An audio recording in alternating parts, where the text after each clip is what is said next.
اعوذ باللہ من الشیطان الرجیم بسم اللہ الرحمن الرحیم السلام علیکم ورحمۃ اللہ وبرکاتہ۔ امید کرتی ہوں آپ تمام خیر و عافیت سے ہوں گے۔ تھمبنیل سے آپ کو اندازہ ہو گیا ہوگا کہ جس شہید کے بارے میں ذکر کیا جائے گا وہ ہے محسن حججی۔ ان کی ایمان افروز سوانح حیات، ایک ایسے نوجوان کا ذکر کہ جس نے اپنے کردار، تقوی اور لازوال قربانی سے عصر حاضر میں جذبہ کربلا کو تازہ کر دیا۔ یہ محض ایک کہانی نہیں ہے بلکہ عشق الہی اور دفاع وطن کی راہ میں اپنا سب کچھ نچھاور کر دینے والے ایک سچے سپاہی کی داستان ہے کہ جو ہر مومن کے دل میں شہادت کا جذبہ بیدار کرتی ہے۔ انشاءاللہ کہ اس کی جتنی بھی آڈیوز بیان کی جائیں گی اس کے لیے آپ پلے لسٹ بنا میں شہید میں جا کر ملاحظہ کر سکتے ہیں۔ آج انشاءاللہ کہ اس کتاب کا حصہ نمبر 4 بیان کیا جائے گا، جو کہ جس میں شہید محسن حججی اپنی اہلیہ کی والدہ کی زبانی بیان کریں گے۔ شہید سربلند محسن گھر میں داخل ہوتے ہی انتہائی محبت اور میٹھے لہجے میں مجھے سلام کرتا۔ میں بھی اسے اسی طرح محبت سے سلام کا جواب دیتی، بلائے لیتی۔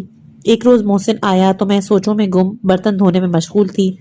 سرسری سا سلام کا جواب دیا تو پھر 2 دن کے بعد زہرا نے مجھے بتایا کہ ماما محسن پوچھ رہے تھے کہ آج ماما نے میری بلائیں نہیں لی، مجھے دعائیں نہیں دی۔ سادہ سا سلام کا جواب دیا۔ کیا ماما مجھ سے کسی بات سے خفا ہیں یا پریشان ہیں؟ اسی طرح اگر محسن اچانک کبھی اٹھ کر آواز لگاتا کہ میں جا رہا ہوں، ماما خدا حافظ، میرے جواب کا انتظار کیے بغیر چلا جاتا تو میں سمجھ جاتی کہ ان دونوں کے درمیان کھٹ پٹ ہوئی ہے۔ محسن چلا جاتا اور زہرا موبائل مضبوطی سے پکڑے صوفے پہ براجمان، اور میں مسکراتی رہتی کہ ابھی میسج آنا شروع ہو جائیں گے، اور 2 منٹ کے بعد زہرا کے پاس اس کے میسج آنا شروع ہو جاتے۔ زہرا میں آ جاؤں تمہیں باہر لے چلوں؟ زہرا کی ہنسی کی آواز ہال میں گونجتی، ماما محسن کے میسج آنا شروع ہو گئے ہیں۔ میں دل ہی دل میں محسن کے اس معصومانہ ادا پہ صدقے وارتی، دعا کرتی کہ خدا کبھی میری زہرا کے لبوں سے یہ مسکراہٹ غائب نہ ہو اور وہ یوں ہی ہنستی کھلکھلاتی رہے۔ زہرا جب حاملہ ہوئی تو میں نے اپنے گھر کا ایک کمرہ زہرا اور محسن کے لیے سیٹ کر دیا اور ان سے کہا کہ بچے کی پیدائش تک میرے پاس رہیں۔ صبح کی نماز کے لیے جب میں اٹھتی تو محسن کو جگانے بھی جاتی، مگر محسن جائے نماز پہ پہلے سے موجود ہوتا۔ کب سے نہیں معلوم، جتنی دیر میں ناشتہ تیار کرتی دیکھتی کہ محسن تعقیبات میں اور دعائیں پڑھنے میں مصروف ہے۔ مجھے تجسس ہوا کہ دیکھوں یہ بچہ روزانہ کون سی دعائیں پڑھتا ہے۔ دیکھا حدیث قصہ، دعائے عہد، زیارت عاشورہ، اس کے علاوہ قرآن پاک کی تلاوت محسن کا روز کا معمول تھا۔ اور جب سردیاں شروع ہوئیں تو ہمارے جس کمرے میں ہیٹر نہیں لگا ہوا تھا محسن نے وہاں جائے نماز بچھانی شروع کی۔ میں پریشان کہ اسے زکام نہ ہو جائے، ایک دن میں نے اسے کہہ دیا کہ محسن جان یہ کمرہ ٹھنڈا ہے، تمہیں ٹھنڈ نہ لگ جائے۔ اس نے جواب دیا کہ ماما یہی ٹھیک ہے۔ میں سمجھ گئی کہ وہ نہیں چاہتا کہ اس کی نماز قضا ہو۔ نرم گرم بستر اور گرماہٹ کہیں اسے عبادت سے سست نہ کر دے۔ میں بہت جلد محسن کو سمجھ گئی کہ یہ لڑکا مستحب روزے اور نمازوں کا پابند ہے۔ جس دن ہم شادی کا جوڑا خریدنے اکٹھے مارکیٹ گئے، اذان ظہر ہوتی ہی محسن ہمارے پاس سے غائب ہو گیا۔ ہم دکان میں بیٹھے ادھر ادھر دیکھ رہے تھے کہ محسن کہاں گیا۔ تقریباً 10 منٹ کے بعد دیکھا محسن ٹرے میں گاجر کے جوس کے گلاس لیے ہوئے آ رہا ہے۔ ہم نے پوچھا اچانک کہاں غائب ہو گئے؟ تو کہا کہ جتنی دیر میں آپ قیمتیں ٹھہراتے میں نے سوچا اول وقت نماز پڑھ لوں، اور میں ابھی محسن سے اتنا بے تکلف نہیں ہوئی تھی، اس لیے محسن کی والدہ سے پوچھا کہ محسن نے اپنے لیے جوس کیوں نہیں لیا؟ تو محسن کی والدہ نے میرے نزدیک ہو کر چپکے سے میرے کان میں کہا کہ محسن روزے سے ہے۔ اور پھر انگوٹھی کے انتخاب کے سلسلے میں بھی محسن نے کہا کہ میں سونے کی رنگ ہرگز نہیں پہنوں گا، مرد کے لیے سونا حرام ہے۔ پہلے تو مستقل انکار ہی کرتا رہا کہ مجھے رنگ نہیں پہننی، لیکن جب دیکھا کہ زہرا کا موڈ خراب ہو رہا ہے تو کہا کہ اچھا ٹھیک ہے پلیٹینم کا خرید لیتے ہیں۔ اور پھر ہم نے نہ جانے کتنی مارکیٹیں اور دکانیں کھنگال ڈالی تاکہ زہرا اور محسن کی انگوٹھی کا سیٹ بن سکے۔ یہاں پر ایران میں یہ رسم ہے کہ نکاح کی انگوٹھی لڑکے کو بھی پہننا ضروری ہوتی ہے اور ساری زندگی اسے پہننے رکھنا ہوتا ہے۔ ارنیب خانم نے بتایا کہ جب محسن نے پیغام بھجوایا رشتے کے لیے تو میں بہانے سے وہاں گئی جہاں محسن نے سٹال لگایا کرتا تھا۔ میں نے سر سے پیر تک اسے دیکھا، انتہائی کمزور لمبے قد کا لڑکا جس کی داڑھی بھی ابھی صحیح سے نہیں نکلی تھی۔ پوری طرح اس نے سر اٹھا کر مجھے دیکھا تک نہیں اور سر جھکا کے مجھ سے بات کرتا رہا۔ پہلی دفعہ میں ہی محسن کی محبت میرے دل میں بیٹھ گئی۔ میں سمجھ گئی کہ میری زہرا کو یہ خوش رکھے گا۔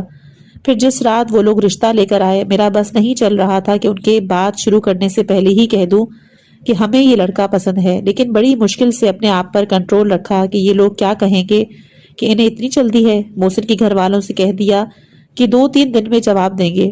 صبح ہوتے ہی میں نے محسن کی والدہ کو فون ملا دیا کہ ہم نے مشورہ کر لیا ہے، استخارہ بھی اچھا آیا ہے، ہم بات آگے بڑھا سکتے ہیں۔ جب سے محسن ہمارے گھر کا فرد بنا، میں اس کے کمزور اور لاغر جسم کو دیکھ کر اس کا خیال رکھنے کی کوشش کرتی، اور جب محسن آتا اس کی جیب میں بادام وغیرہ ڈال دیتی، اور اسی طرح جب کھانا کھانے بیٹھتے میں ڈش میں سے گوشت نکال نکال کر اس کی پلیٹ میں ڈالتی۔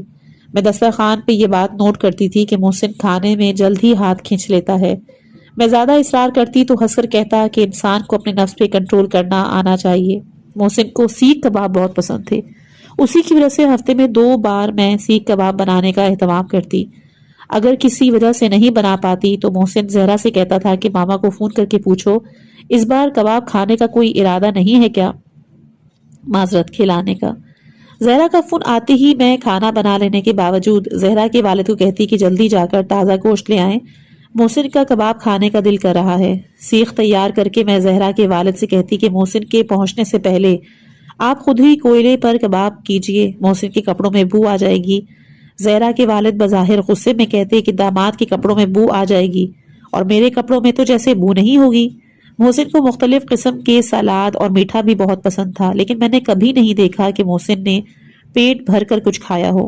قومی الیکشن والے دن صبح سویرے ہی ہمیں لینے آ گیا کہ ووٹ ڈالیں، ناشتے کا سامان بھی رکھ لیں، باہر ناشتہ کریں گے۔ وہاں پہنچ کر ہم سے اصرار کیا کہ اپنے پیپر مجھے دیں، میں خود آپ سب کی طرف سے جو صدارت کا اہل ہوگا اس کا نام لکھوں گا۔ ووٹ ڈالنے کے بعد مرغی کا گوشت خرید کر دیا کہ اس کے سیخ کباب بنائیں گے۔ ہمیں لے گیا زائندے رود کہ جہاں بھی ہم بیٹھنے کا کہتے وہ منع کر دیتا کہ نہیں، یہاں نہیں، یہاں مناسب نہیں، یہاں خواتین بے حجاب بیٹھتی ہیں۔ پھر خود چکر لگا کے آیا، کافی اونچائی پر ایک جگہ کا انتخاب کیا کہ وہاں بیٹھتے ہیں۔ ہم نے دیکھا کہ محسن نے جس جگہ کا انتخاب کیا وہ بہت اونچائی پر ہے، ممکن تھا کہ اگر ہمارا پیر پھسلتا تو سیدھا نہر میں گر جاتے۔ بڑی مشکل سے ٹیلے پر چڑھے۔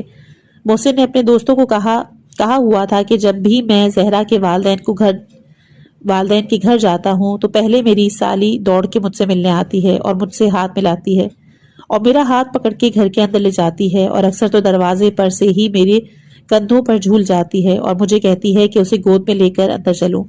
دوستوں نے بھی یقین نہیں کیا اور کہا کہ اگر کوئی اور یہ بات کہتا تو ہم یقین کر لیتے، مگر تمہارے منہ سے یہ بےہودہ مذاق اچھا نہیں لگتا، کوئی اور مذاق کرو۔ ایک روز محسن تمام دوستوں کو اکٹھا کر کے لے آیا اور مجھے فون پہ کہا کہ اسما کو باہر صحن میں بھیج دیں۔ کچھ دیر کے بعد صحن سے محسن کے دوستوں کے زور زور سے ہنسنے کی آوازیں آ رہی تھی۔ کسی کے وہم و گمان میں بھی نہیں تھا کہ محسن کی سالی اسما 3 سال کی ہوگی۔ جس رات بھی محسن کی چھاؤنی میں ڈیوٹی لگتی، میں پریشان رہتی کہ محسن کو وہاں کوئی تکلیف نہ ہو۔ میں اتنی بے چینی دکھاتی کہ زہرا بھی غصے میں کہتی کہ ماما آپ اتنی پریشان نہ ہو، محسن بالکل ٹھیک ہے۔ نماز صبح کے بعد سب سے پہلا میسج محسن کو دیتی کہ محسن بیٹا صبح خیر۔ یہ میرا روز کا معمول بن گیا تھا۔ اب خود سوچے جب اس نے مجھ سے شام جانے کی بات کی تو میرے دل پر کیا گزری ہوگی۔ محسن پہلی بار جب گیا میں اتنی خوفزدہ نہیں ہوئی، اگرچہ کہ معلوم تھا کہ داعشیوں کا قبضہ ہے، مگر دل سے کوئی آواز آتی تھی کہ محسن واپس آئے گا، اور میں نے اسے قرآن کے نیچے سے گزارا، گلی کے کونے تک خدا حافظ کہنے گئی۔ زہرا کے ہاں بچے کی خوشخبری تھی، لیکن ان دونوں نے ہم سے چھپایا کہ اگر ہمیں معلوم ہوا تو ہم محسن کو شام نہیں جانے دیں گے، اسے روک دیں گے۔ محسن کے جانے کے بعد زہرا کا وقت انتظار میں گزرتا تھا، سارا وقت موبائل ہاتھ میں لے کر رکھتی، ایک لمحے کو بھی خود سے موبائل کو دور نہیں کرتی۔ رات کو بھی موبائل ہاتھ میں مضبوطی سے پکڑ کے سوتی تھی، کہیں ایسا نہ ہو محسن فون کرے اور اسے جواب دینے میں دیر ہو جائے۔ تمام دن محسن کے فون کا انتظار کرتی تھی۔ اس 1.5 مہینے میں میری زہرا محسن کی جدائی میں گھل گھل کر پانی ہو گئی تھی۔ میں زہرا کے سامنے خود پہ کنٹرول رکھتی تھی، مگر چھپ چھپ کر روتی اور محسن کی سلامت واپس آ جانے کی دعا کرتی۔ محسن نے ہم سب کو اپنا اسیر کر لیا تھا۔ جس روز ہمیں اس کے آنے کی خبر ہوئی، شام سے واپس آ رہا ہے، میں نے زہرا کے بابا سے زہرا نے کہا کہ ایک خوش آمدید کا بینر بھی بنوا کر لگائیں گے۔ جب زہرا نے محسن کو فون پہ یہ بات بتائی تو محسن بہت ناراض ہوا۔ بینر وغیرہ بنوا کر لگانے کی ضرورت نہیں، پھر ہم نے بینر نہیں بنوایا، مگر محسن کے آنے پہ اس کے پاؤں پہ دمبا ضرور صدقہ کیا۔ محسن جب واپس آیا تو اسے دیکھ کر میری آنکھوں سے آنسو گرنا شروع ہو گئے۔ بہت کمزور ہڈیوں کا ڈھانچہ ہو گیا تھا، اور جب گھر میں داخل ہوا تو مجھے شک ہوا کہ میں جو کچھ پوچھ رہی ہوں محسن اس کا صحیح جواب نہیں دے رہا، کچھ کا کچھ جواب دے رہا ہے۔ کہیں ایسا تو نہیں کہ اس کے کانوں سے سنائی نہ دے رہا ہو۔ مثلاً میں نے پوچھا کہ محسن کیا حال ہے، کیسے ہو؟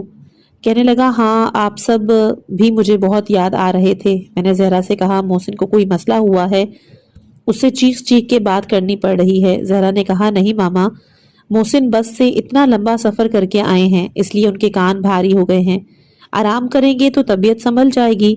پھر ایک رات ایسا ہوا کہ محسن کے کمانڈر ہمارے گھر آئے۔ اس بندہ خدا کو نہیں معلوم تھا کہ محسن نے اپنے مجروح ہونے کی خبر گھر میں نہیں دی۔ انہوں نے گفتگو کے دوران ایسی ہی بات چھیڑی کہ محسن یاد ہے جب تمہارے ٹینک کے قریب مارٹر لگا؟ ابھی ان کی بات جاری تھی کہ ہم سب چونک گئے اور سب نے ایک ساتھ محسن کی طرف دیکھا اور سمجھ گئے محسن زخمی ہوا ہے۔ اور اب سمجھ میں آیا کہ محسن وضو کرنے کے لیے ہمارے سامنے، حتیٰ کہ زہرا کے سامنے بھی آستینے اوپر نہیں چڑھاتا، ہم سے چھپ کر وضو کرتا۔ اور اس رات ہم نے دیکھا کہ محسن کا بازو جلا ہوا تھا، جگہ جگہ آپلوں کے نشان تھے، کانوں سے بھی کم سنائی دے رہا تھا، پھر بھی اقرار نہیں کیا۔ بچے کی پیدائش کے بعد ہم سب مطمئن ہو گئے کہ اب بچے میں مگن ہو گیا ہے اور اب شام جانے کی رٹ نہیں لگائے گا۔ علی کی پیدائش پہ محسن کی خوشی دیکھنے والی تھی۔ ہاتھ تنگ ہونے کے باوجود زہرا کے لیے سونے کی چوڑیاں بنوا کے لایا۔ بچہ 8ویں مہینے میں ہی پیدا ہو گیا تھا۔ محسن نے کیا کیا نظروں کہ ڈاکٹروں نے جس بچے کا جواب دے دیا اس کو ہم صحیح سلامت گھر لے آئے۔ محسن کی خوشی کی انتہا نہ رہی۔ جس دن بچے کو گھر لے کر آئے، محسن نے کہا کہ اس کو آیت اللہ ناصری کے پاس لے کر جاتے ہیں، وہ اس کے کان میں اذان دیں۔ بہت ہی ڈھونڈ ڈھونڈ کر ان کا گھر ملا، پتہ چلا کہ آغا نماز پڑھانے مسجد گئے ہوئے ہیں۔ میں اور زہرا علی کو لے کر گاڑی میں بیٹھے رہے۔ محسن مسجد چلا گیا، ان کے پیچھے نماز پڑھ کر آیا۔ نماز ختم ہونے کے بعد ہم نے دیکھا کہ 2 افراد آیت اللہ ناصری کو سہارا دے کر لا رہے ہیں۔ محسن نے بچے کو زہرا سے لیا اور حاج آغا کے پاس لے گیا۔ میں اور زہرا بھی محسن کے پیچھے پیچھے ہو لیے۔ حاج آغا نے علی کو گود میں لیا، اس کے کان میں اذان اور اقامت کہی۔ پھر محسن نے درخواست کی کہ آپ میری شہادت اور سربلندی کی دعا کریں۔ آیت اللہ ناصری نے سر اٹھایا، ایک نگاہ محسن پہ ڈالی اور فرمایا انشاءاللہ، خدا تمہاری عاقبت بخیر فرمائے۔ میں وہیں سمجھ گئی کہ محسن اپنی روح شام کی گلیوں میں چھوڑ آیا ہے، موقع لگتے ہی دوبارہ جائے گا۔ پھر دوسری بار جب محسن گیا تو میں سمجھ گئی کہ محسن ہمیشہ کے لیے چلا گیا، اگرچہ کہ میں اس خیال کو جھٹک دیتی تھی کہ نہیں، انشاءاللہ محسن صحیح سلامت واپس آ جائے گا۔ محسن کا جب شام دوبارہ جانے کا پروگرام پکا ہو گیا تو ایک روز دوپہر کے وقت محسن کا فون آیا کہ ماما کیا پکایا ہے، ہم لوگ آ رہے ہیں۔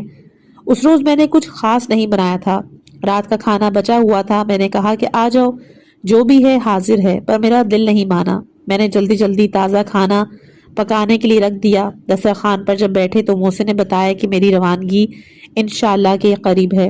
میں نے پوچھا کہاں؟ کہا آگے مشن پہ۔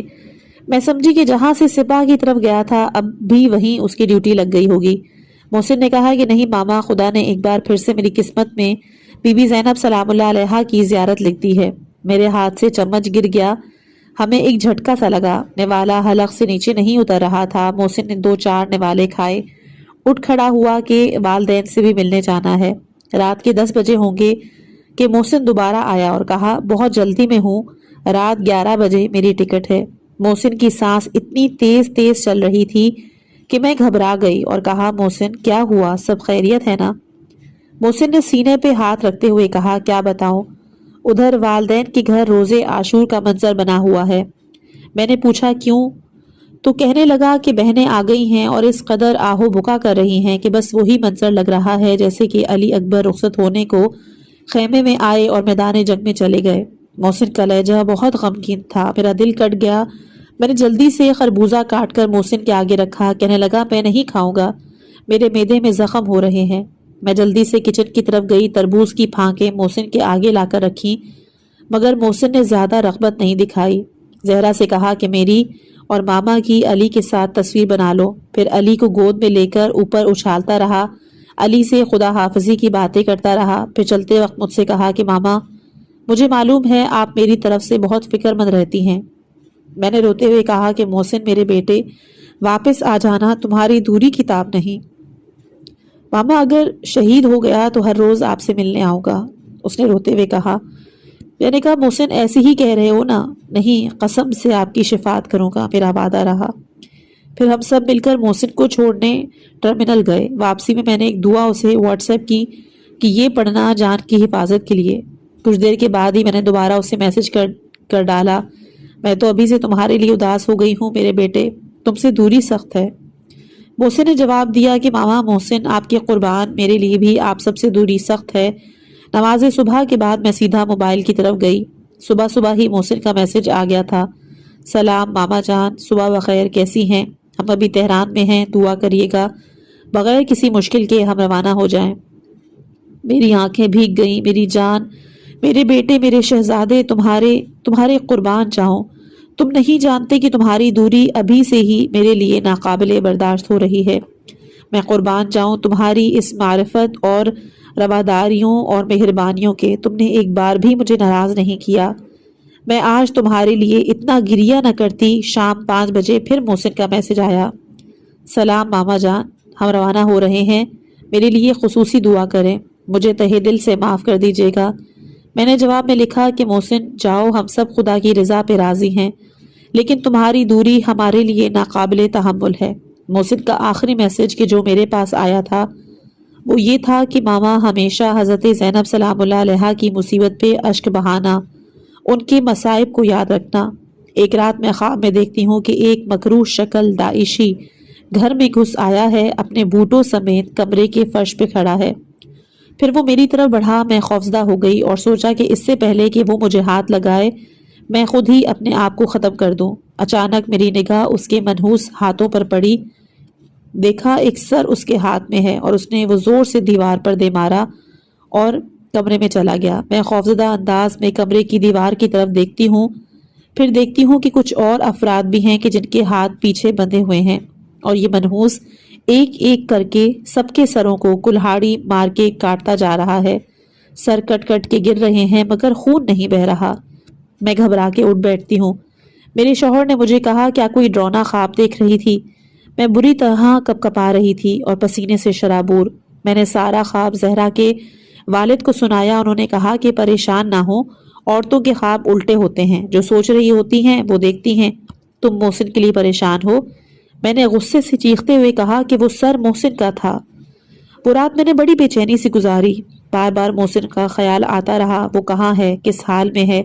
صبح اٹھتے ہی محسن کے لیے بھاری صدقہ نکالا۔ شام کے وقت محسن کا فون آ گیا کہ میں خیریت سے ہوں تو دل کو کچھ سکون ملا۔ زہرا نے مجھے بتایا کہ محسن نے کہا ہے کہ وہ اگلے ہفتے مجھے اور علی کو سوریا بلائیں گے کہ میں تیاری کر لوں۔ زہرا اتنی خوش تھی کہ اس نے اس دن سفر کا بیگ تیار کر لیا، مگر 2-3 دن کے بعد ہی محسن کی اسیری کی تصویر نشر ہو گئی۔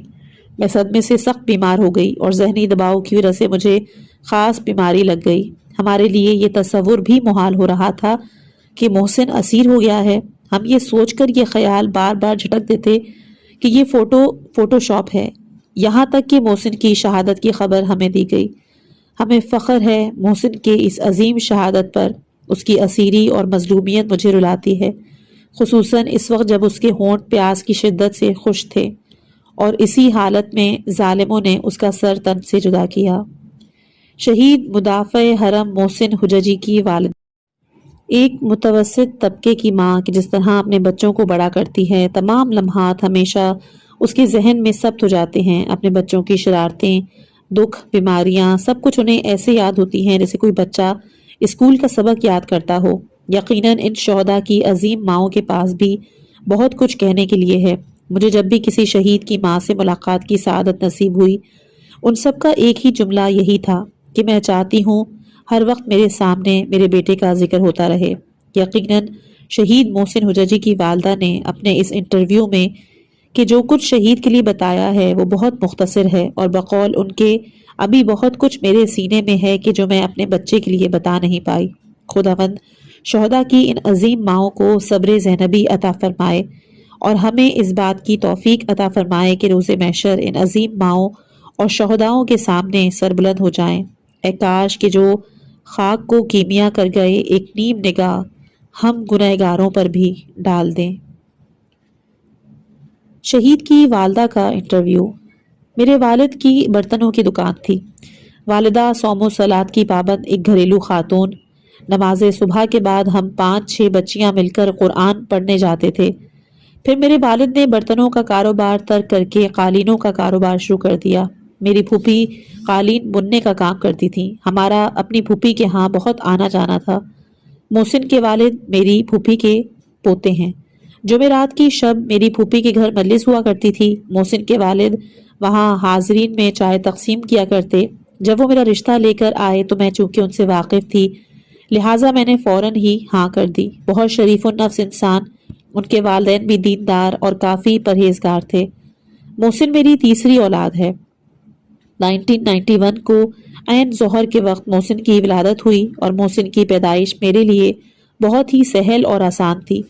دوران حاملگی بھی مجھے کسی قسم کی کوئی تکلیف اور پریشانی نہیں ہوئی۔ محسن بہت پرسکون بچہ تھا۔ دوران حاملگی میں نے کئی قرآن ختم کیے۔ اس دوران میں کھانے پینے میں بہت زیادہ احتیاط سے کام لیتی تھی۔ ہر جگہ ہر چیز نہیں کھاتی تھی۔ پیدائش کے بعد بچے کا نام بھی میں نے خود ہی رکھا، محسن، بی بی زہرا سلام اللہ علیہا کے فرزند محسن کے نام پر۔ عجیب بات یہ تھی کہ میں جب بھی قرآن یا دعا وغیرہ پڑھنے بیٹھتی تو محسن میرے پاس آ کر بیٹھ جایا کرتا اور بہت غور سے تلاوت اور دعا سنتا۔ میں نے قرآن پاک کے علاوہ اسے زیارت عاشورہ، حدیث قصہ شریف پڑھنی سکھائی۔ محسن ابھی پہلی کلاس میں ہی تھا تو اس نے قرآن کی تعلیم میں دلچسپی دکھانی شروع کی۔ چھوٹے چھوٹے سورے اس نے بہت جلد یاد کر لیے۔ اسکول میں اسمبلی سے پہلے محسن کو ہی قرآن کریم کی تلاوت کے لیے بلایا جاتا اور جمعرات کی رات کو میرے والد کے گھر مجلس ہوا کرتی تھی۔ محسن بھی کچھ پڑھنے کی تمنا رکھتا تھا۔ میرے والد بھی اس کی حوصلہ افزائی کی خاطر اسے کرسی پر بٹھا دیا کرتے تھے۔ اس کے پیر ابھی زمین سے نہیں ٹکتے تھے۔ وہ اپنی بچگانہ زبان، خوبصورت آواز میں زیارت عاشورہ کی تلاوت کرتا تو سب کو بہت ہی اچھا لگتا تھا، خصوصاً محسن کے والد تو اش اش کر اٹھتے۔ پھر وہ مجھے آ کر بتاتے کہ نوحہ خوانی کے دوران ہمارا محسن قمیض اتار کر اپنے دونوں ہاتھوں سے بہت ہی زور زور سے ماتم کرتا تھا۔ محسن جب بہت چھوٹا تھا اذان ہوتے ہی نماز کے لیے کھڑا ہو جاتا، اگرچہ کہ نماز صحیح سے یاد بھی نہیں ہوئی تھی۔ نماز کے لیے بچپن سے ہی اتنی اہمیت ہم سب کے لیے باعث تعجب تھا۔ محسن نے بچپن سے ہی نماز پڑھنی شروع کر دی تھی اور ہمارے ساتھ روزے بھی بڑی پابندی سے رکھا کرتا تھا۔ صبح جب میں بچوں کو نماز کے لیے اٹھاتی تو محسن سب سے پہلے اٹھ کر بیٹھ جایا کرتا تھا۔ محسن کے والد کی عادت تھی نماز فجر کے بعد وہ بلند آواز میں قرآن کی تلاوت کیا کرتے تھے۔ ان کا کہنا تھا کہ بچوں کے کانوں کو قرآن کی آواز سے مانوس ہونا چاہیے۔ اگر کبھی چھوٹا ہونے کی وجہ سے محسن کو رمضان میں نہیں اٹھاتی تو وہ بغیر سحری کے ہی روزہ رکھ لیا کرتا تھا، لہٰذا میں بھی اسے سحری میں اٹھانے پر مجبور ہو جاتی۔ محسن اپنے بہن بھائیوں کی نسبت جسمانی اعتبار سے کمزور تھا۔ میں چاہتی تھی کہ جب تک اس پر روزے واجب نہ ہو جائیں وہ روزے نہ رکھے، اور پھر جب سے محسن پر روزے واجب ہوئے وہ اکثر اوقات روزے سے ہوتا، اور میں جب اس کے سامنے ناشتہ رکھتی تو وہ بغیر کھائے اسکول چلا جاتا تھا اور اسکول سے واپس آنے کے بعد بتاتا کہ امی آج میرا روزہ ہے۔ نماز اول وقت پر پڑھا کرتا تھا۔ کچھ کھانے ایسے تھے کہ جو اس کو بالکل پسند نہیں تھے، مثلا بیگن کا سالن اسے پسند نہیں تھا۔ میں بھی کہتی تم ٹھہر جاؤ، جب تمہاری شادی ہو جائے گی سارے نخرے نکل جائیں گے، لیکن اس کے نخرے تو شادی سے پہلے ہی نکل گئے۔ کیڈٹ کالج نے اس کے سارے نخرے نکال دیے۔ پہلی بار جب وہ چھٹی پر گھر آیا تو اتفاق سے میں بیگن کا سالن بنا رہی تھی۔ میں نے کہا کہ محسن میں نے تمہارے لیے مرغی کا گوشت فرائی کر دیا ہے۔ محسن نے کہا ماما یہی ٹھیک ہے، جو سب کھائیں گے میں بھی وہی کھا لوں گا۔ کیڈٹ کالج سے فارغ و تحصیل ہونے کے فوراً بعد ہی میں نے 2-1 لڑکیاں اس کے لیے نظر میں رکھی ہوئی تھیں۔ جب میں نے محسن کو بتایا تو اس نے کہا کہ ابھی تھوڑا سا رک جائیں۔ پھر مجھے کچھ شک سا ہوا کہ شاید محسن خود ہی کسی کو پسند کرنے لگا ہو، کیونکہ میں دیکھ رہی تھی کہ آج کل کافی تیاری کے ساتھ کتب میں لے جایا کرتا ہے۔ ایک روز باہر جاتے ہوئے اس نے مجھے دروازے پر بلایا، سر نیچے جھکائے مسلسل اپنے ہاتھوں کو مسل رہا تھا۔ میں سمجھ گئی کہ کوئی ایسی بات کہنا چاہتا ہے جسے وہ زبان پر لانے سے جھجک رہا ہے۔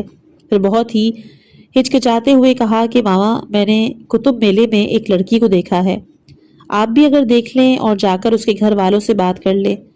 میں نے اسی رات محسن کے والد سے بات کی کہ ہم لوگ اسی ہفتے رشتہ لے کر چلے گئے۔ وہ لوگ محسن کو جانتے تھے، چنانچہ انہوں نے کسی ہیل اور حجت کے بغیر رشتہ قبول کر لیا۔ مگر نہ جانے کیوں میں محسن کے لیے مستقل فکر مند رہتی تھی۔ جب سے اس نے اسکول جانا شروع کیا اس وقت سے لے کر اس کی جوانی تک، محسن جب بھی گھر سے باہر جایا کرتا میں اس کو ڈھیروں ہدایتیں دیتی، اور جب محسن نے ڈرائیورنگ سیکھی تب بھی میں اس کو بہت زیادہ سمجھا بجھا کر بھیجتی کہ دیکھو کسی سے لڑنے جھگڑنے کی ضرورت نہیں، گاڑی آہستہ چلانا، دیکھو بعض لوگ بہانے کی تلاش میں رہتے ہیں، کبھی تمہیں نقصان پہنچانے کی کوشش کریں۔ تو محسن ہنس کر کہتا کہ ماما آپ پریشان نہ ہو، میں بھلا کسی سے کیوں جھگڑنے لگا۔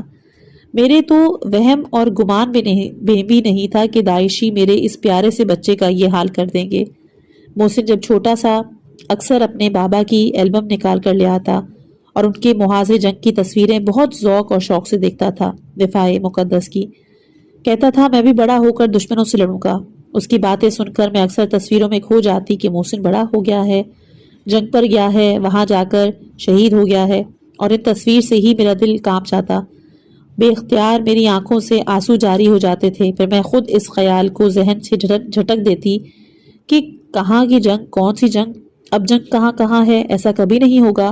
محسن پہلی بار جب شام گیا تو اس نے مجھے خبر تک نہ ہونے دی۔ اس نے صرف اتنا کہا کہ ٹریننگ کے لیے تہران جا رہا ہوں، اور عجیب بات یہ کہ محسن جب بھی مجھے فون کیا کرتا تو تہران کی کوٹ سے کرتا تھا، لہٰذا میرے گمان میں بھی نہیں کہ میرا بچہ شام میں بیٹھا ہوا ہے۔ البتہ جاتے ہوئے بڑی خاموشی سے اپنے بابا کو بتا دیا، اور جب ایک دن ان کے بابا نے بتایا کہ تمہارا تو محسن شام سے واپس آ رہا ہے تو میں ان کا منہ ہی دیکھتی رہ گئی۔ کہاں سے؟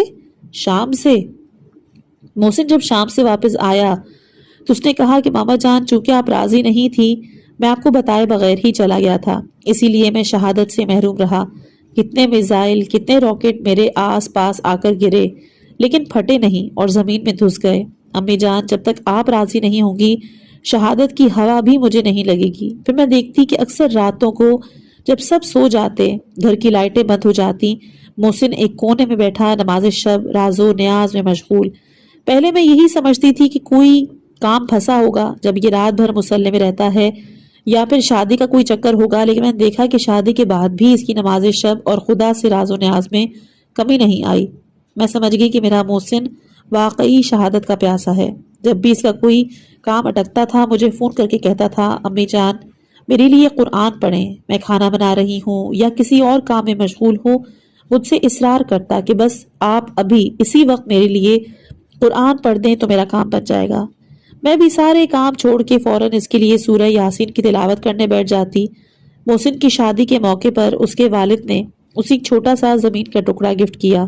محسن اسے بیچ کر ایک چھوٹا سا گھر خریدنا چاہتا تھا، مگر زمین کا معاملہ صحیح دام پہ نہیں ہو پا رہا تھا۔ محسن نے مجھے کہا کہ ماما میرے لیے قرآن پڑھیں کہ زمین کا معاملہ ہو جائے۔ میں نے اس کے کام کے بخیر خوبی انجام پانے کے لیے 40 بار سورہ حشر کی تلاوت کرنی شروع کی۔ ابھی 38 بار ہی تلاوت کی تھی کہ محسن کا فون آیا کہ امی جان زمین کا معاملہ بخوبی طے ہو گیا ہے۔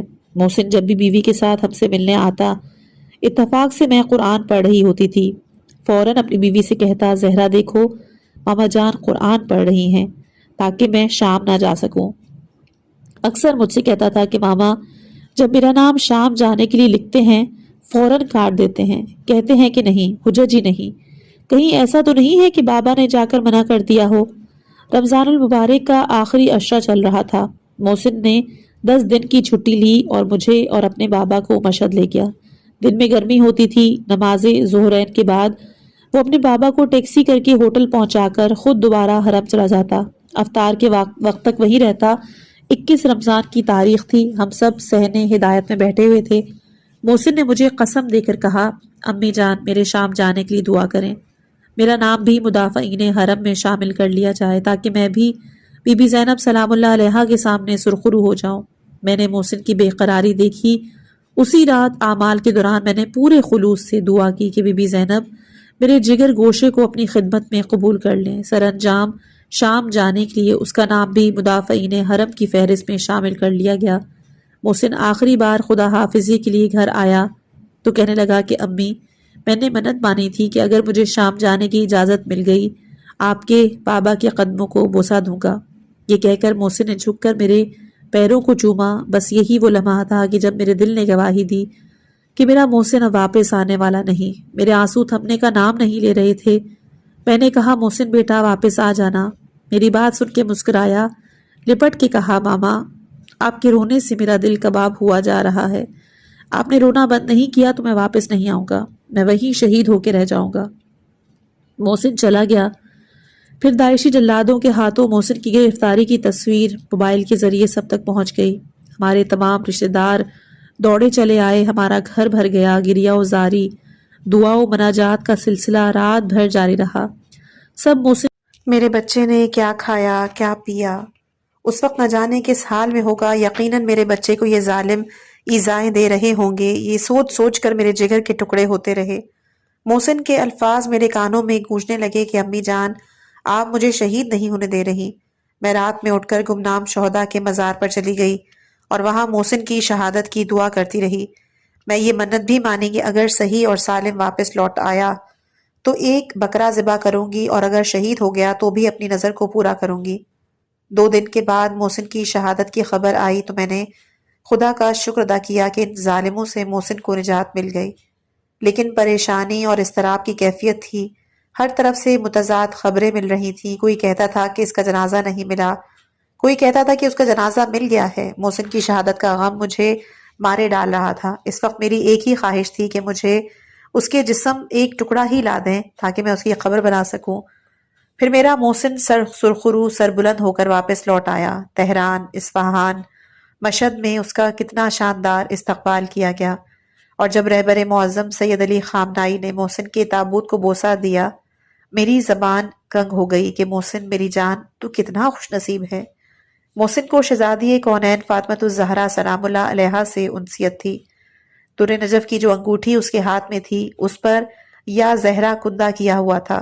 ہم سب نے کہا کہ محسن تم یہ انگوٹھی پہن کر مت جاؤ، اگر خدا نخواستہ تم ان ظالموں کے ہاتھ لگ گئے اور ان کی نگاہ اس انگوٹھی پہ پڑ گئی، سارا بغض و کینہ تم پر نکال دیں گے۔ محسن کہتا تھا کہ کوئی بات نہیں، میں بھی یہی چاہتا ہوں کہ وہ جتنا بھڑک سکتے ہیں بھڑکیں۔ اور جب میں نے اپنے محسن کی ویڈیو دیکھی، میں سمجھ گئی کہ محسن نے واقعی ان کے اندر بغض اور اناد کی آگ کو بھڑکا دیا ہے۔ میرا محسن اپنے زخمی پہلو کے ساتھ ایک شیر کی مانند جلادوں کے نرغے میں سر بلند کھڑا تھا۔ ہاں، مگر میرے کلیجے میں ایک ہوک سی اٹھی کہ جب میں نے دیکھا کہ میرے محسن کے ہونٹ پیاس کی شدت سے خشک ہو چکے تھے، نہ جانے ان بے رحموں نے وقت ذبح میرے بچے کو پانی پلایا تھا یا نہیں۔ شہید مدافع حرم محسن حججی کے والد کی زبانی۔ رمضان المبارک کا مہینہ تھا۔ اس روز سبھی رشتہ دار ہمارے گھر افطار پر مدعو تھے۔ سب لوگ آپس میں گفتگو میں محو تھے۔ محسن جو کسی کام سے باہر گیا ہوا تھا اچانک گھر میں داخل ہوا۔ کسی نے کہا کہ ذرا محسن کو تو دیکھو۔ جو ہی محسن کے چہرے پر لوگوں کی نگاہ پڑی، سب زور سے ہنس دیے۔ محسن اپنی داڑھی مونچھیں صاف کرا کے چلا آیا تھا، صرف ایک بٹن کے برابر مونچھیں ہونٹ کے بیچ میں رکھی تھیں۔ میں نے غصے میں گھور کر محسن کو دیکھا تو میری بھی ہنسی چھوٹ گئی۔ بہرحال اس رات محسن جلدی جلدی افطار کر کے یہ کہہ کر چلتا بنا کہ مجھے انسٹیٹیوٹ میں کچھ کام ہے۔ اس دوران میرے اور محسن کے درمیان اشاروں میں کچھ بات ہوئی۔ ضروری نہیں تھا کہ میں زبان سے اسے سمجھاؤں۔ محسن بچپن سے ہی میرا ڈاٹا تھا، ہر وقت مجھ سے چپکا رہتا۔ پھر جب ذرا بڑا ہوا تو حتیٰ کہ چھوٹے چھوٹے کام بھی مجھ سے مشورے لینے کے بعد کرتا، اور میں اس سے زیادہ تفصیلات معلوم نہیں کرتا تھا۔ صرف راہ حل اس کے سامنے رکھتا تھا اور پھر اس کی مرضی پر چھوڑ دیتا، اور پھر اس سے جواب طلب بھی نہیں کرتا۔ البتہ میں اس پر پوری طرح نظر رکھتا تھا، اور میرا یہ رویہ اپنے سارے بچوں کے ساتھ ہی ایسا تھا۔ صرف محسن کے علاوہ میرے سارے بچے اپنی ماں کے ساتھ وابستہ تھے۔ وہ اپنے معاملات ماں کے ساتھ ہی شیئر کیا کرتے تھے۔ البتہ ان کی ماں نے ان کی تربیت اس طرح کی تھی کہ سب میرے روب میں رہتے تھے۔ میرے دادا بھی ایسے ہی تھے، گھر کے افراد ان کا خاص احترام کرتے۔ وہ عالم دین تھے اور شیخ ابو القاسم کے نام سے معروف تھے۔ نجف آباد کی ایک بڑی مسجد کے پیش امام تھے، اور ان کے بارے میں مشہور تھا کہ انہوں نے آیت اللہ بروجردی، آیت اللہ صدر، آیت اللہ حجت کے دروس میں شرکت کی ہے۔ محسن کے اندر ان کی بہت سی خصوصیات موجود تھی۔ کچھ عرصہ قبل یہ دستور تھا کہ دکاندار اپنی دکان کھولنے یا کاروبار شروع کرنے سے قبل خرید و فروخت اور کاروبار کے بارے میں پہلے درس لیتے تھے، پھر دکانیں کھولتے تھے اور پھر قرآن پاک کی تلاوت کے بعد کاروبار شروع کرتے تھے۔ اس طرح ان کے رزق میں برکت رہتی تھی۔ خرید و فروش اور لین دین میں حلال و حرام کا بھی خیال رکھا جاتا تھا۔ میرے دادا نماز فجر کے بعد تمام دکانداروں کو درس دیا کرتے تھے اور مغربین کی نماز کے بعد قرآن کریم کی کلاس لیا کرتے تھے۔ اس موقع پر میں بھی اپنے دادا جان کے ساتھ ساتھ لگا رہتا۔ میں نے اسکول جانے سے پہلے اپنے دادا سے ہی قرآن کریم پڑھنا سیکھ لیا تھا۔ میرے دادا کے بھائی بھی عالم دین تھے۔ جب نجف اشرف سے وہ اپنی تعلیم مکمل کر کے آئے، انہوں نے نجف آباد میں حوزہ علمیہ کی بنیاد رکھی۔ انہیں یہاں پر رہتے ہوئے ایک کام یہ شروع کیا کہ گاؤں گاؤں جاتے اور وہاں دیکھتے کہ جو بچہ بھی ذہین اور ہوشیار ہے لیکن والدین اسے پڑھانے کی استطاعت نہیں رکھتے، اسے اس کے والدین سے مانگ لیتے اور والدین سے کہتے کہ اپنے بچے کو امام زمانہ عجل اللہ فرجہ شریف کی خدمت میں دے دیں، اور پھر اس بچے کی تمام تعلیمی اخراجات خود ہی اٹھاتے، اور ان کا معمول تھا کہ وہ درس اور تدریس کے بعد اپنے کھیتوں میں کام کے لیے نکل جاتے۔ میرے دادا کافی تنہائی پسند تھے۔ ان کا سارا وقت مسجد میں گزرتا اور نماز کے بعد لوگوں کے مسئلے مسائل سنتے، ان کو حل کرتے۔ مسجد انہوں نے خود اپنے ہاتھوں سے تعمیر کی تھی اور مسجد کی تعمیر کے بعد انہوں نے ایک امام بارگاہ بھی بنائی کہ جس کی دیکھ بھال وہ خود ہی کیا کرتے تھے۔ میرے چچا بھی عالم دین ہیں، انہوں نے بھی حوزہ علمیہ میں تعلیم حاصل کی ہے اور ان کی دستار بندی امام خمینی نے کی تھی، یعنی کہ امامہ باندھی تھی۔ 1980 میں جب صدام نے ایران پر حملہ کیا تو وہ محاذ جنگ پر چلے گئے اور وہیں پر انہوں نے جام شہادت نوش کی۔ میرے دوسرے چچاؤں نے بھی حوزہ علمیہ میں ہی تعلیم حاصل کی، اور ہمارے شہر نجف آباد کے لوگوں کی ایک خاص بات یہ ہے کہ مذہبی رسم و رواج کے بہت پابند ہیں۔ بچوں کو شروع سے ہی نماز روزے کا عادی بنا دیا جاتا ہے۔ ایسا نہیں ہے کہ بچیاں 9 سال کی ہوں گی تو پردہ کریں گی، یا لڑکے 15 سال کی عمر کو پہنچیں گے تو نماز اور روزہ کریں گے، نہیں۔ ہم اس بارے میں نہ تو ان کو شوق دلاتے ہیں، نہ ان کو تنبیہ کرتے ہیں۔ ہاں، ان کو یہ ضرور بتا دیا جاتا ہے کہ اللہ کا حکم ہے اور اطاعت ہم پہ واجب۔ میں نے بھی اپنے بچوں کی تربیت اسی طرح سے کی کہ ہم نے عادات، اطوار، اخلاقیات کا خاص خیال رکھا۔ مثلاً کبھی بھی ان کے سامنے پیر پھیلا کر بیٹھے یا لیٹے نہیں، کبھی گھر کے اندر آدھی آستین کی قمیض نہیں پہنی، کبھی بچوں کو گالی نہیں دی یا ان سے اونچی آوازیں بات نہیں کی۔ یعنی جو کچھ خصلتیں ہم اپنے بچوں کے اندر دیکھنا پسند نہیں کرتے تھے، ان کو خود ہرگز انجام نہیں دیتے تھے۔ میں نے 8ویں کلاس سے پڑھائی چھوڑ دی تھی کیونکہ ہماری ٹیچر اسکارف کے بغیر ہوتی تھی۔ یہ انقلاب اسلامی سے پہلے کی بات ہے، اور لڑکوں کے ساتھ کاندھے سے کاندھا ملا کر بیٹھ جایا کرتی تھیں۔ اس زمانے میں ہماری ٹیچر نے یہ جو ماحول بنایا ہوا تھا جس کی بنا پر مجھ جیسے کئی لڑکے پڑھائی چھوڑنے پر مجبور ہو جاتے۔ میں نے اسکول کو خیر بات کہا اور ایک جگہ کام میں مشغول ہو گیا، پھر جلدی شادی کر لی۔ محسن ابھی 7ویں کلاس میں تھا تو وہ پہلی بار شہید کاظمی ادارے کے زیر نگرانی راہیان نور گروپ کے ساتھ دفاع مقدس کے جنگی سیکٹرز پر گیا۔ سفر سے واپسی پر اس نے مجھ سے کہا کہ بابا میں بھی شہید کاظمی ادارے کے ساتھ کام کرنا چاہتا ہوں۔ میں نے سختی سے منع کر دیا۔ میں نے کہا کہ ابھی تم ایک ہی بار گئے ہو تو تمہارا یہ حال ہے، اتنی سخت تمہیں الرجی ہو گئی ہے، مستقل طور پر اپنے ہاتھوں کو کھجا رہے ہو، کوئی ضرورت نہیں ہے، اپنی پڑھائی پہ توجہ دو۔ محسن نے مجھے کوئی جواب نہیں دیا۔ ایک رات جب میں گھر آیا تو دیکھا کہ محسن دروازے پر کھڑا کسی لڑکے سے بات کر رہا ہے۔ وہ لڑکا شکل و صورت سے مذہبی اور کافی تہذیب یافتہ دکھائی دے رہا تھا۔ میں نے کہا گھر میں آ جاؤ، جو باتیں بھی کرنی ہیں گھر کے اندر بیٹھ کر لو۔ پتا چلا کہ شہید ہمت گروپ کا لڑکا ہے۔ سر انجام میں نے ہمتی گروپ سے مل کر محسن کو بھی جانے کی اجازت دے دی۔ یہاں پر ملاحظہ کریں کہ اس طرح کے گروپس میں لڑکے کسی شہید کے نام پر گروپ تشکیل دیتے ہیں، اور شہید محسن جس گروپ میں تھا وہ شہید ابراہیم ہمت کے نام پر تھا، اور اس گروپ میں شامل لڑکے ہمتی کہلاتے تھے۔ میں بھی 2-3 بار محسن کے ساتھ کیا کہ جب ان کا کام دیکھا اور گروپ انچارج سے ملا تو مجھے اطمینان ہو گیا۔ حتیٰ ایسا بھی ہوا کہ انہیں کام کے لیے کہیں جگہ نہیں ملی تو میں نے اپنے گھر میں اوپر کا ایک کمرہ صاف ستھرا کرا کر ان کو دے دیا۔ اس طرح محسن میرے سامنے بھی تھا، تو میرے خیال میں محسن کے اندر تبدیلی کا سفر یہیں سے شروع ہوا۔ محسن جب پہلی بار راہیان نور کے سفر پر گیا تو 14 سال کا تھا۔ محسن کے اندر خود اعتمادی بہت زیادہ تھی، اسی لیے یونیورسٹی میں جب بھی کوئی مسئلہ ہوتا اسے حل کرنے کے لیے محسن سب سے آگے آگے ہوتا۔ بلا کا ذہین بہت جلد ہی سبق یاد کر لیتا، اسی لیے اس کے پرنسپل کا کہنا تھا کہ اسے سازمان تبلیغات اسلامی سے وابستہ صدرہ کالج میں داخل کرانا چاہیے۔ لیکن محسن کو تو الیکٹریکل انجینئر بننے کا شوق تھا۔ مجھے معلوم تھا کہ اس نے اس سبجیکٹ کا انتخاب اپنے دوست موسیٰ عرب سے متاثر ہو کر کیا ہے۔ میری بھی دلی خواہش تھی کہ محسن صدرہ کالج میں ہی ایڈمیشن لے۔ میں نے اس کو سمجھایا کہ تمہاری نظریاتی سوچ، فکر، مذہبی حوالے سے صدرہ کالج تمہارے لیے آئیڈیل ہے، تم وہاں سے ایک بہترین وکیل بن کر نکلو گے۔ لیکن جب میں نے دیکھا کہ محسن کو وکالت کے پیشے سے کوئی دلچسپی نہیں تو میں نے اجازت دے دی کہ تم جس سبجیکٹ کو بھی مناسب سمجھو انتخاب کر لو۔ چنانچہ اس نے اپنے دوست موسیٰ عرب کی طرح الیکٹریکل انجینئرنگ میں داخلہ لے لیا۔ انٹر کرنے کے بعد محسن کو لازمی فوجی سروس پر جانے کی سوجھی، اور چنانچہ فوجی سروس پر جانے سے ایک دن قبل مجھے میرے چچا شہید کی خبر پہ لے گیا۔ وہیں پر اس نے مجھ سے اپنی شادی کی بات شروع کی۔ مجھے اپنا خیال آ گیا کہ جب میں لازمی فوجی سروس سے پہلی مرتبہ چھٹی پر گھر آیا تو میری دادی جان نے مجھ سے کہا کہ ہم فوری طور پر تمہاری شادی کرنا چاہتے ہیں، تمہارا کیا ارادہ ہے؟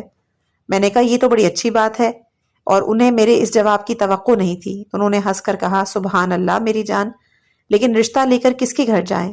غلام علی کی بیٹی زہرا کے لیے یا زہرا مختاری کے لیے؟ دونوں ایک ہی لڑکی کے نام تھے۔ زہرا کا نام آتے ہی میری تو خوشی سے بھانچیں کھل گئیں۔ بہرحال فوراً ہی ہمارا عقد ہو گیا۔ بس پھر کیا تھا، میں ہر ہفتے جس چھاؤنی میں میری تعینات تھی چپکے سے اس کی باڑ پھلانگ کر محسن کی ماں زہرا سے ملنے چلے آتا۔ شادی کے بعد کئی سال تک تو میں اپنے والدین کے ساتھ ہی رہا۔ اس دوران اللہ نے مجھے 2 بچے عطا کیے۔ میں راج مستری کا کام کیا کرتا، چنانچہ صبح صبح گھر سے نکل جایا کرتا، شام کو واپسی پر کچھ دیر اپنے کھیتوں میں بھی کام کرتا۔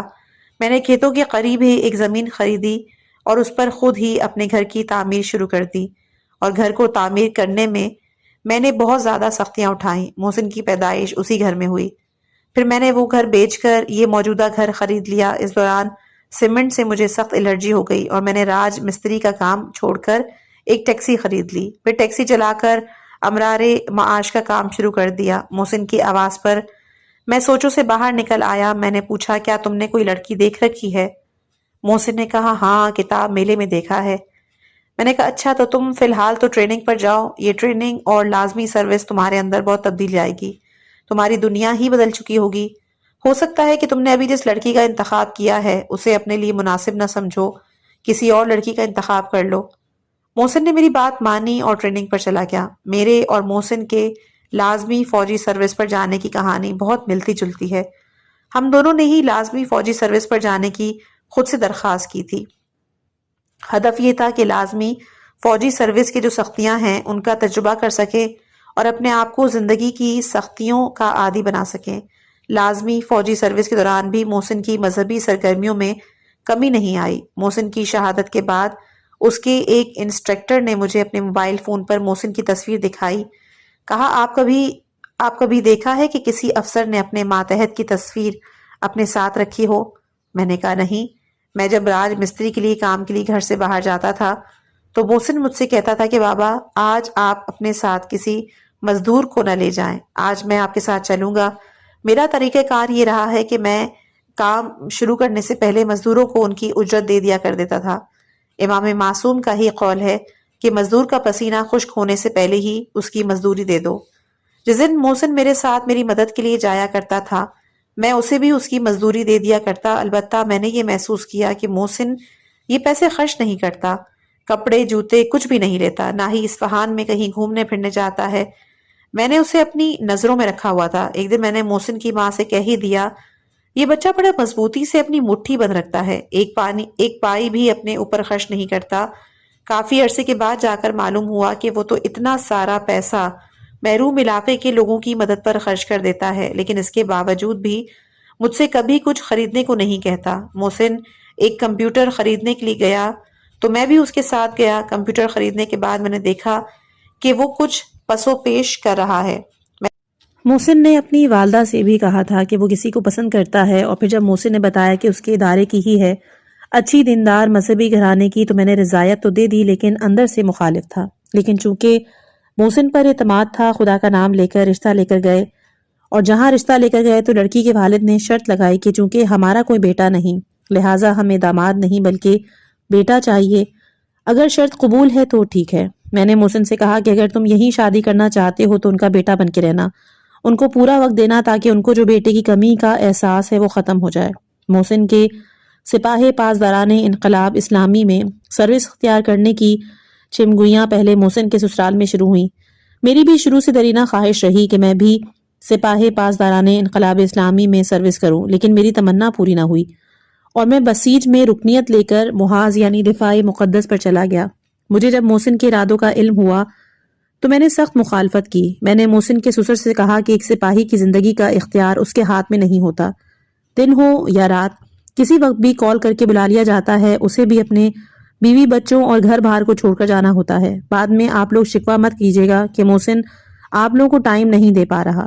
یہی بات میں نے محسن کی والدہ سے بھی کہی اور انہیں بھی واضح کر دیا کہ دیکھو، پاسدارانوں کی زندگی ان کی اپنی نہیں، ایک بار اگر سپاہ میں چلے گئے تو پھر فرار کا کوئی راستہ نہیں، شہادت اور جراحت یعنی کہ معذوری، یہی ان کا مقدر ہے۔ بعد میں آہو نالے مت کرنا۔ مگر محسن بھی فیصلہ کر چکا تھا۔ محسن کے سپاہ میں چلے جانے کے بعد میں اس کی طرف سے بہت فکر مند رہنے لگا، مگر میں یہ سوچ بھی نہیں سکتا تھا کہ وہ اتنی جلدی شہید ہو جائے گا۔ جب بھی نوحے خان سید رضا نریمانی کے نوحے کا یہ مصرع کہ میرے پاس گلدستہ ہے کہ جو میں حرم کے لیے دے رہا ہوں میرے کانوں میں گونجتا، میں پریشان ہو جاتا اور مجھے محسن کی طرف سے پریشانی لاحق ہو جاتی۔ میں نے گھر میں اس نوحے کو پڑھنے اور سننے پر پابندی لگا دی۔ پھر جس رات محسن دوسری بار شام کے لیے روانہ ہو رہا تھا، میں نے اس کے چہرے کی نورانیت کو دیکھ کر ہی اندازہ لگا لیا یہ اب واپس نہیں آئے گا، کیونکہ میں محاذوں پر حملے کی راتوں میں ایسے بہت سے دمکتے ہوئے چہروں کو دیکھ چکا تھا۔ ان کے چہروں پر موجود نور اس بات کی گواہی دے رہا ہوتا ہے کہ ان کی واپسی کی امید نہیں، یہ اب آسمانی ہو چکے ہیں اور صرف کچھ دیر زمین والوں کے مہمان ہیں۔ میں ایسے چہروں کو خوب پہچانتا تھا۔ اس رات محسن کے چہرے پر جو نور مجھے دکھائی دے رہا تھا وہ اس بات کی گواہی دے رہا تھا کہ یہ آخری وداع ہے۔ محسن نے بھی کوئی امید دلائے بغیر صاف کہہ دیا تھا اب وہ واپس نہیں آئے گا۔ میں نے اسے زیادہ دیر گلے نہیں لگایا۔ وہ جب میرے پیر چومنے کے لیے جھکا تو میں نے اسے فوراً اپنے سے علیحدہ کر دیا، اسے اپنے سے چمٹنے نہیں دیا۔ سب اسے ٹرمینل تک چھوڑنے کے لیے گئے لیکن میں نہیں گیا۔ پھر محسن جب فون کرتا میں اسے بات نہیں کرتا۔ جب وہ قید ہوا تو میں نے اس کی رہائی کی دعا نہیں کی۔ میں اس وقت بینک میں تھا کہ جب زہرا کے والد نے فون کیا، میں نے انہیں بتایا کہ میں بینک میں ہوں، مجھے ابھی یہاں وقت لگے گا، کوئی ضروری کام ہو تو بتا دیں کیا بات ہے۔ مگر زہرا کے والد خود ہی اٹھ کر میرے پاس بینک آ گئے اور کہا کہ محسن کو داعشیوں نے قید کر لیا ہے۔ سپاہ کے کچھ لوگ ہمارے گھر آئے اور کہا کہ کیونکہ محسن کی تصویر جاری کر دی ہے اس لیے تبادلے کی گنجائش موجود ہے۔ میں نے کہا کہ اپنے آپ کو زحمت میں ڈالنے کی ضرورت نہیں، میں راضی نہیں ہوں۔ میں تو جانتا تھا کہ محسن اب نہیں آئے گا، اس کو زبردستی محاذ پر تھوڑی لے کر گئے تھے۔ جو شخص دنیا سے اپنا ناتا توڑ چکا ہو اسے زبردستی نہیں روکا جا سکتا۔ میں نے اس کی شہادت کی دعا کرنی شروع کر دی۔ محسن کی والدہ بہنیں سخت مضطرب۔ اسی رات ہمیں محسن کی شہادت کی خبر ملی۔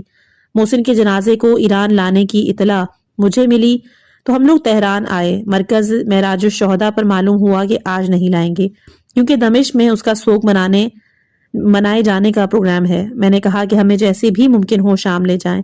چنانچہ اسی رات ہمیں شام پہنچا دیا گیا، تاہم محسن کے جنازے کا کہیں پتہ نہیں تھا۔ ہم سمجھ گئے کہ ہمارا دل مطمئن کرنے کے لیے ہمیں اس طرح سے بتایا گیا تھا۔ پھر ہم سے کہا گیا کہ جنازے کی شناخت کے لیے DNA کی ٹیسٹ ہوتا ہے، کیونکہ جسم کی جو باقیات دی گئی ہیں ممکن ہے کہ ایک ہی شخص کی نہ ہو۔ بعید نہیں ہے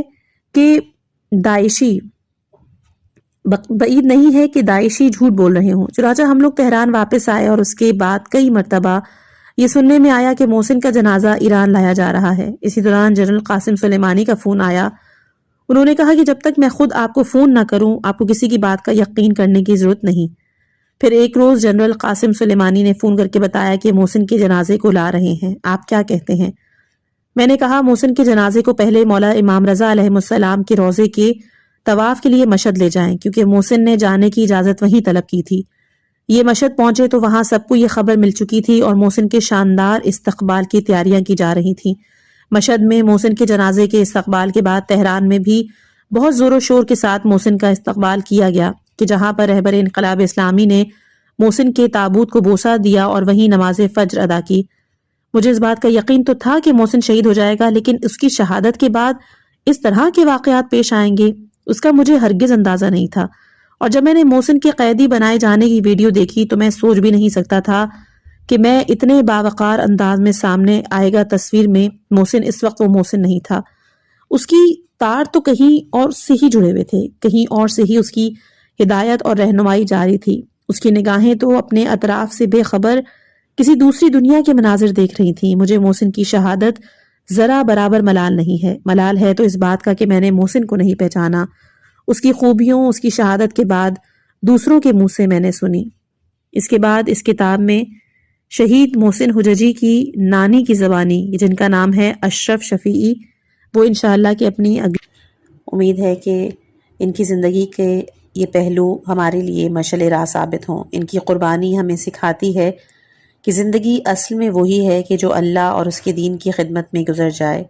اگر آپ کو یہ کاوش پسند آئی ہو تو ویڈیو کو لائک کریں، اپنے دوستوں کے ساتھ شیئر کریں اور ہمارے چینل کو سبسکرائب کرنا مت بھولیے گا۔ بیل آئیکن کو بھی ضرور دبائیے گا تاکہ ہر آنے والی نئی کتاب اور نئی قسط آپ تک بر وقت پہنچ سکے۔ اپنی خاص دعاؤں میں یاد رکھیں۔ والسلام علیکم ورحمۃ اللہ وبرکاتہ۔